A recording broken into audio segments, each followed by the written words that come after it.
This is U.S. Senate candidate Don Brown.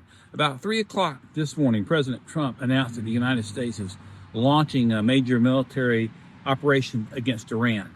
Now, as the only veteran running at the top of the Senate race, and as someone who's worked very, very closely with our veterans and served in the Pentagon and worked with Congressman Walter Jones when he was on the House Armed Services Committee, and as the father of an active duty soldier, when we hear news like this, those of us who have served and who have family members who have served, it's very, very great because we know that American lives may be in danger.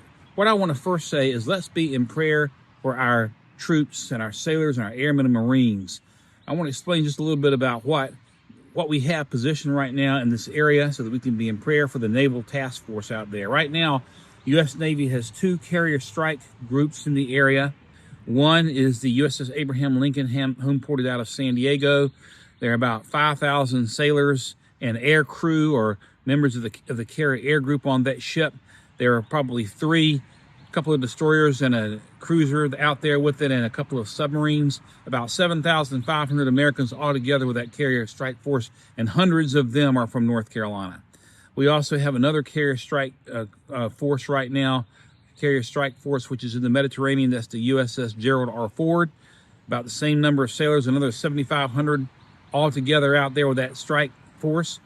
The attack that was launched last night was probably from the USS Abraham Lincoln, which is in the Indian Ocean. They can move the Gerald Ford through the Suez Canal in about 15 hours. These are American lives at stake. So I want everyone to be in prayer for our service members. Pray that they are brought home very, very soon without the loss of American life. We don't like to see this if we can help it. I also want, as the only veteran, again, running, and not just as a veteran, but someone who served in the Pentagon and worked as an action officer with the Secretary of the Navy, the Judge Advocate General of the Navy, worked with the House Armed Services Committee. I want our sailors, airmen and Marines and Coast Guardsmen to know that I'm with you. I want our soldiers at Fort Bragg to know that my dad was a soldier at the DMZ in Korea. My son was on active duty. I've got your back.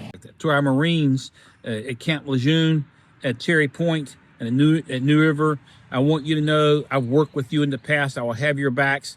And to our airmen at Seymour Johnson, the same thing, and our Coast Guardsmen at Elizabeth City.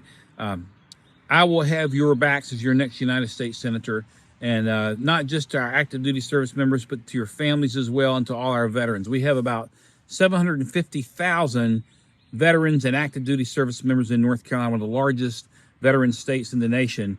That life is precious. And as the only veteran, again, running in the U.S. Senate race at the top of the ticket, I'll support our service members. Always, always, always is my very first priority. Thank you so much, and vote Don Brown for the United States Senate. God bless you all.